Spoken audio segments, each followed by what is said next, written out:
The FBI's recovered new images from Nancy Guthrie's home cameras. Pictures from her front door, driveway, and backyard show people and cars in the days leading up to her disappearance. At 2:28 in the morning on February 1st, 2026, a pacemaker stopped transmitting.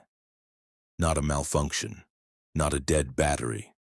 It went dark, and with it the last confirmed electronic trace of an 84-year-old woman inside her own home in Tucson, Arizona. Within hours, the FBI was on the ground. Within days, the entire country had been handed a story. $6 million in Bitcoin, ransom notes delivered to newsrooms, and a hard deadline of February 9th to pay up or face consequences. But retired FBI agents, forensic experts, and law enforcement analysts had been looking at the same facts since day one, and reaching a very different conclusion. The story the public was given does not match what the evidence actually shows. Today we go through exactly why. 5 pieces of evidence, 1 conclusion. And welcome to the Missing Files, where we follow the evidence, not the headlines. If this is your first time here, subscribe right now. We cover missing persons and unsolved cases with the depth and accuracy they deserve. Turn on notifications and never miss a case. Drop a comment below and tell us where in the world you are watching from. Now, let's get into it. Nancy Ellen Long was born on January 27, 1942 in Fort Wright, Kentucky. She relocated to Tucson with her family in the early 1970s and spent more than 5 decades building her life there. She married Charles Guthrie, who died at just 49 years old during a mining exploration trip in Mexico in 1988. After that, Nancy raised 3 children largely on her own: Savannah, Annie, and Cameron. One of those children, Savannah, would go on to become the co-anchor of NBC's Today Show, one of the most watched morning programs in America.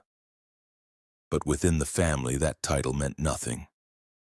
Nancy was simply their mother.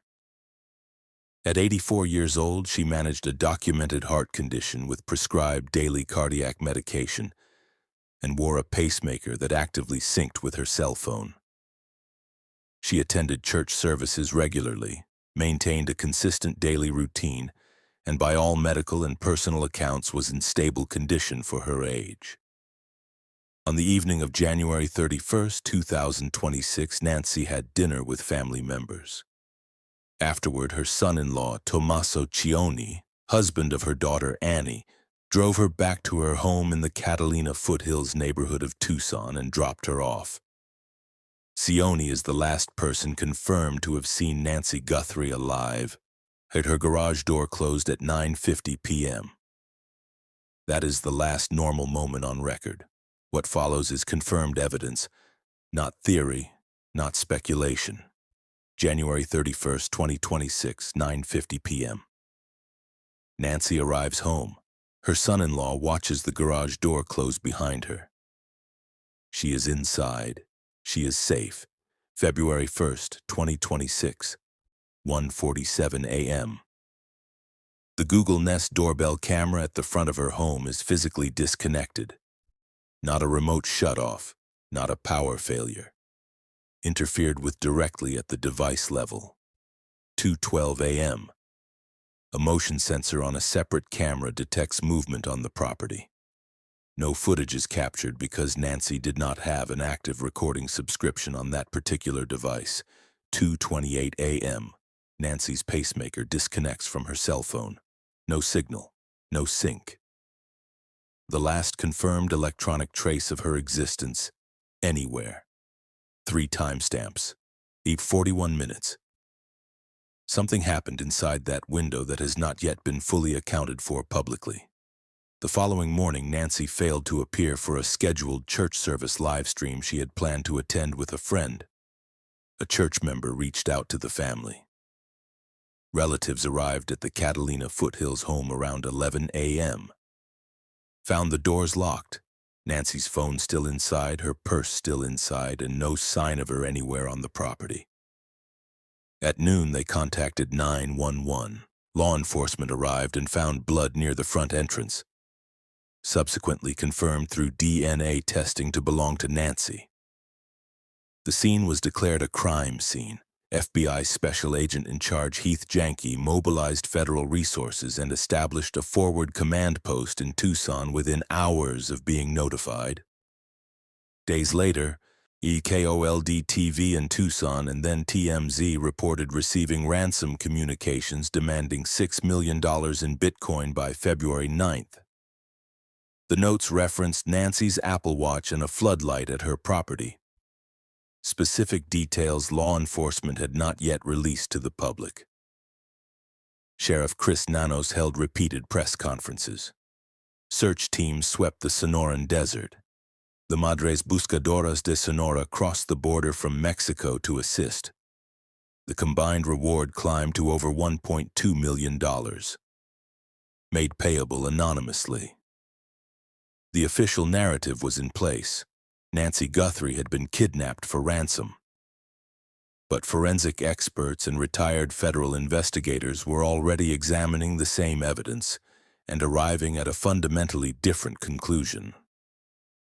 John Miller is CNN's chief law enforcement and intelligence analyst, and before that, Deputy Commissioner for Intelligence and Counterterrorism at the NYPD, an organization that operates the second-largest intelligence unit in the United States after the CIA before that. A senior figure embedded at the FBI at the national leadership level. Miller has worked kidnapping cases, organized crime investigations, and counterterrorism operations across 3 decades of direct law enforcement experience. When Miller analyzed this case publicly, one statement stood above everything else being said at the time. Whatever type of crime this started as, things began to go wrong very quickly. He was not talking about how the investigation was handled. He was talking about what happened at Nancy Guthrie's front door in the early hours of February 1st, 2026. That moment, that interaction. And that is where this case actually begins. 5 pieces of evidence, each one examined independently, raises serious questions about the kidnapping narrative. Examined together, they point toward a single conclusion that the mainstream coverage has consistently failed to address directly. Let's go through them one by one. Nancy's blood was found at the entrance of her home. Confirmed through DNA testing. In any financially motivated abduction, the victim's survival is not incidental. It is the entire basis of the leverage. A ransom demand only holds value if the person being held is alive and can be returned. A physical confrontation at the front door that leaves behind forensic evidence before the victim is even removed from the property is fundamentally inconsistent with a planned, professionally executed kidnapping operation. Yet for weeks following the disappearance, law enforcement declined to confirm whether forced entry had occurred. No kicked door, no broken window, no compromised lock was ever officially confirmed to the public. What was confirmed, through FBI-released footage, was the suspect himself. A masked male approximately 5 feet 9 to 5 feet 10 inches tall, wearing dark clothing, black gloves, and sneakers, carrying a black 25-liter Ozark Trail backpack available at Walmart. The footage showed him covering the doorbell camera, first with a gloved hand, then using foliage from the surrounding area. Retired FBI Special Agent Johnny Grusing, who spent 25 years in the Denver field office working cases of this nature, raised a pointed question about that camera behavior. He asked whether the suspect was covering the lens not to avoid detection during a forced breach, but specifically to hide his face while knocking, so that Nancy could not identify who was standing at her door and would open it herself without hesitation. If that is accurate, and no forced entry has ever been confirmed to contradict it, then someone on the inside opened that door voluntarily. Former FBI and CIA officer Tracy Walder was direct about the targeting. The Catalina foothills is a large, spread-out residential area. Arriving at this specific property at this specific hour, masked and gloved and already aware of the camera's position, reflects advanced knowledge and deliberate preparation, not a random decision. Sheriff Nanos subsequently confirmed that investigators believe they have identified why Nancy's home was specifically targeted. That motive remains undisclosed. Someone selected this house. Something went wrong at the moment of contact. The blood at that entry point is the first concrete indicator that the kidnapping narrative was constructed on top of a different set of events entirely. The window between the doorbell camera disconnecting at 1:47 a.m. and the pacemaker going dark at 2:28 a.m. is 41 minutes. Former FBI Supervisory Special Agent and behavioral profiler Jim Clemente identified this detail as one of the most analytically significant in the entire case. His assessment was straightforward. 40 minutes is an excessive amount of time for a targeted abduction. Professionally executed kidnappings are built around minimizing time at the primary location. Every additional minute on site increases exposure to neighbors, passing vehicles, undetected cameras, and accumulating forensic trace evidence. Moving one person from a residence to a waiting vehicle, regardless of age or physical condition, does not require 40 minutes under any professional operational framework. Clemente also flagged multiple indicators that the suspect was not a trained professional. The response to the doorbell camera was improvised, a gloved hand first, then foliage gathered from the immediate surroundings. No forced entry tools appeared in the footage, and the suspect wore no mouth covering, which meant DNA was being deposited through breath consistently throughout the entire time spent inside the property. Retired FBI Special Agent Greg Rogers told Parade magazine he never considered this a robbery gone wrong. His reasoning was precise. Professional burglars deliberately target properties when residents are confirmed absent, because the presence of a person inside elevates a property crime to a violent one, carrying significantly steeper legal consequences. Beyond that, nothing was confirmed stolen from Nancy's home. No jewelry, no cash, no electronics of any kind. If the objective was neither a rapid extraction nor theft, 40 minutes points towards something more deliberate. A structured search. Someone moving through the property with a specific target in mind. Documents, personal records, a device, something requiring examination rather than removal. Ed Rogers identified insider knowledge as a strong likelihood. A former service provider, caregiver, or someone with established access who understood the property layout and Nancy's daily patterns. Grusing added that a prior personal connection to Nancy was possible, and that she may have recognized the suspect at the door. That recognition, he suggested, may have been the moment the situation shifted beyond what was originally intended. 41 minutes. No confirmed forced entry. Blood at the front door. The evidence across all 3 points toward the same conclusion. Whatever the original plan was, it did not hold. The ransom notes went to TMZ and local Arizona television stations. Not to the Guthrie family. A ransom demand is a negotiation instrument. In its function is to initiate a transaction with the people who control access to the money. That structure is held consistent across kidnapping cases from the Lindbergh abduction through to modern organized crime operations. The communication goes to the family, because without that direct contact, there is no leverage, and without leverage, there is no viable financial motive for taking someone in the first place. Sending a $6 million demand to a newsroom, where it will be photographed, published online, forwarded directly to the FBI, and broadcast across national television within hours, is not a negotiation. It is a public communication designed to establish a specific narrative and direct attention in a specific direction.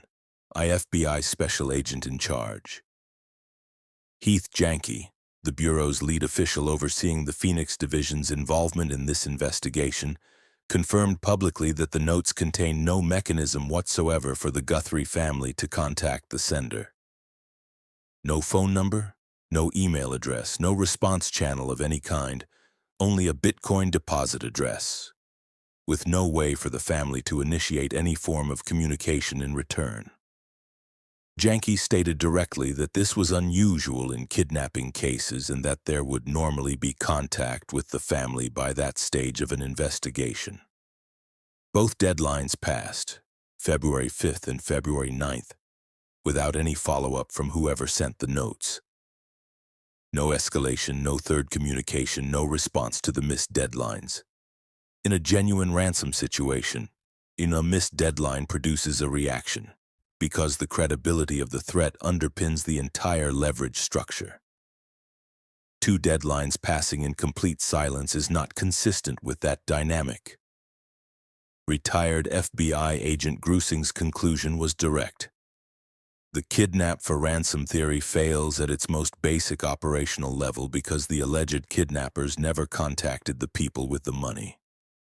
That is not how financially motivated abductions work. 32 days, 2 ransom notes, a $6 million demand, 2 deadlines, not one proof of life, no phone call, no photograph, no audio recording, no written communication referencing anything only Nancy could verify. The Guthrie family made repeated public appeals asking directly for contact from whoever allegedly held their mother, and received nothing in return.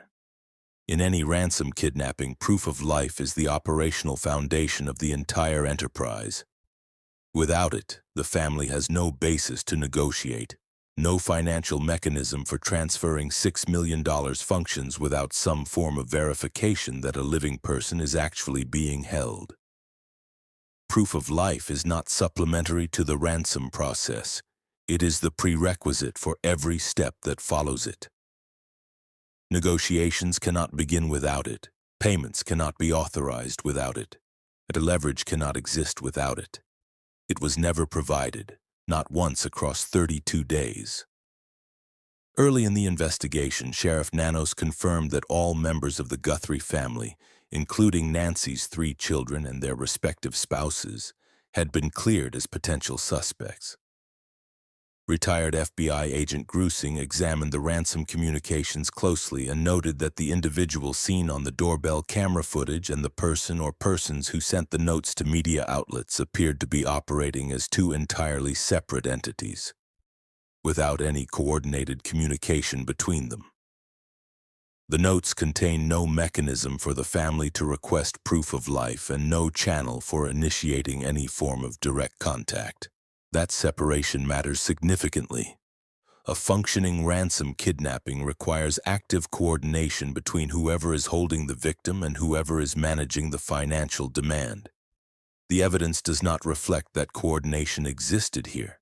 32 days. An 84-year-old woman dependent on daily cardiac medication. Not one communication directed at the people positioned to pay. That is not the behavior of people holding someone for money. Nancy Guthrie required daily cardiac medication. Without it, Sheriff Nanos confirmed publicly, her life could be at risk within 24 hours.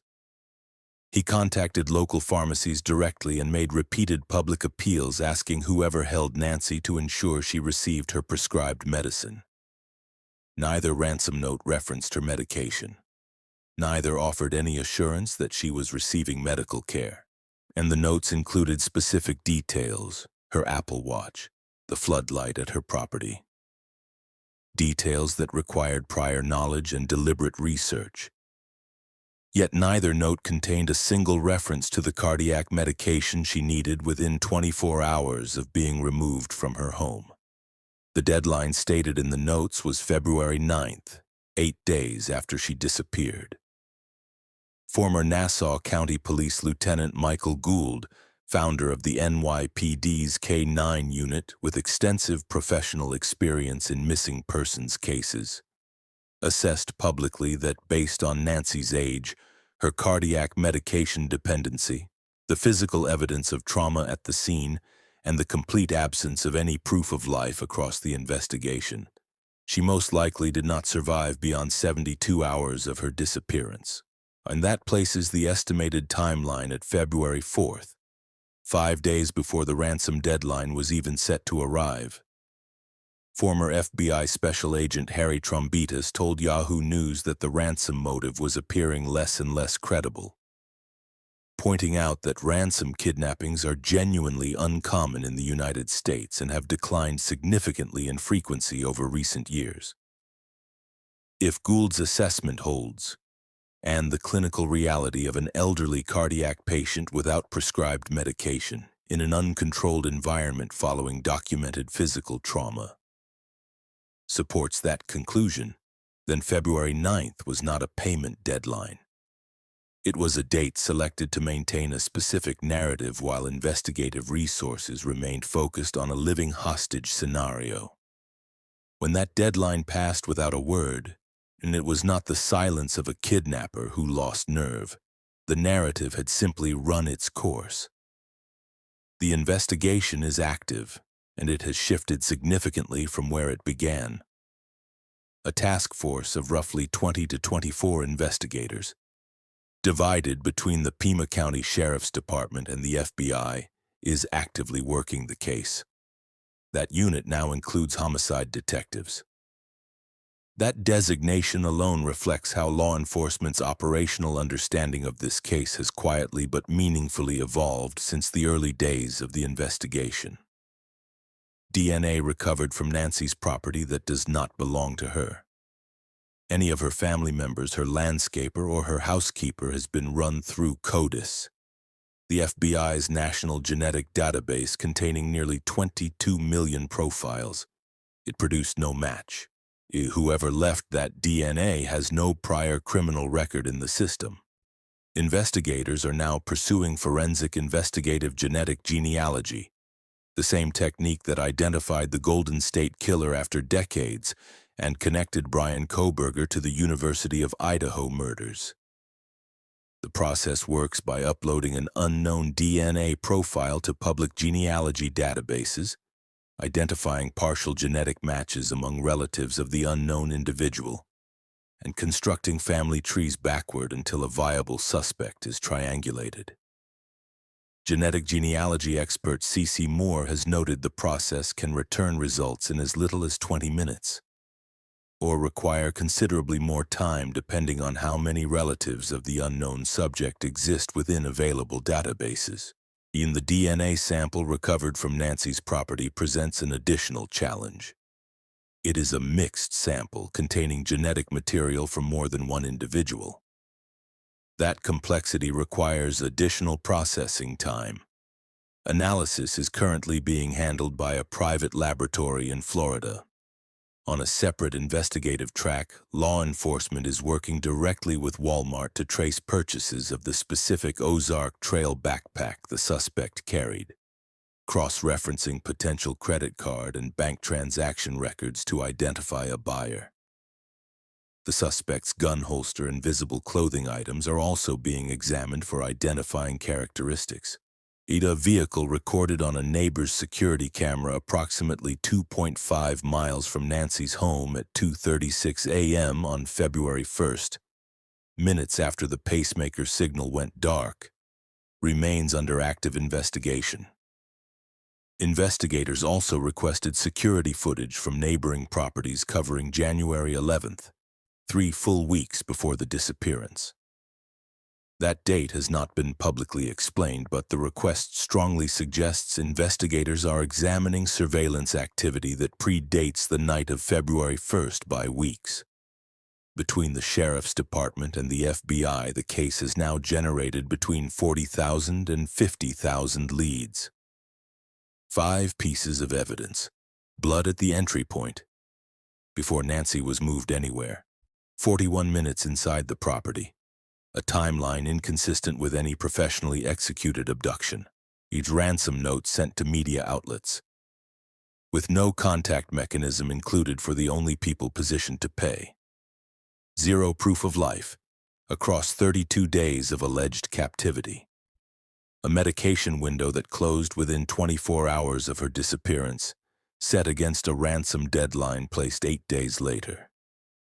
Taken individually, each of these points raises serious questions about the kidnapping narrative. Taken together, they dismantle it. Multiple former federal agents who have analyzed this case independently have reached the same operational conclusion. The ransom theory does not hold. What the evidence consistently points toward is a targeted visit with a deliberate purpose, something that went wrong at the moment of contact, and a public narrative built afterward specifically to absorb investigative resources and redirect attention away from what actually happened inside that home. The DNA recovered from the property is now being processed through forensic investigative genetic genealogy. Genetic genealogy expert C.C. Moore has stated clearly, if that individual's profile exists anywhere in the available databases, identification is a matter of time. Retired FBI Special Agent Jennifer Coffender identified the suspect on the doorbell footage as the single most actionable lead in this case, citing his visible eyebrows, mustache, and a ring on his finger. Someone watching this right now may know exactly who that is. The FBI tip line is open around the clock, 1-800-CALL-FBI. The combined reward stands at over $1.2 million, payable anonymously. If you have information, any information at all, please submit it. Nancy Ellen Guthrie was born on January 27, 1942. She raised 3 children after losing her husband at 49. She built her life in Tucson over 5 decades. She had dinner with her family on a Saturday night and had plans for Sunday morning church. As of March 2026, her whereabouts remain unknown. The investigation is active. The evidence is being processed. And somewhere out there, someone has information that matters to this case. If this case means something to you, share this video. Every additional viewer is a potential witness reached. The FBI has confirmed that people with relevant information have hesitated to come forward. More eyes on this case changes that. Subscribe to the Missing Files. We will follow every verified development in this case as it emerges. Every case on this channel is built on one standard: facts, evidence, and accuracy. Hit the bell icon so you never miss an update. Tell us in the comments, what does the evidence say to you, and where in the world are you watching from? We will see you in the next case.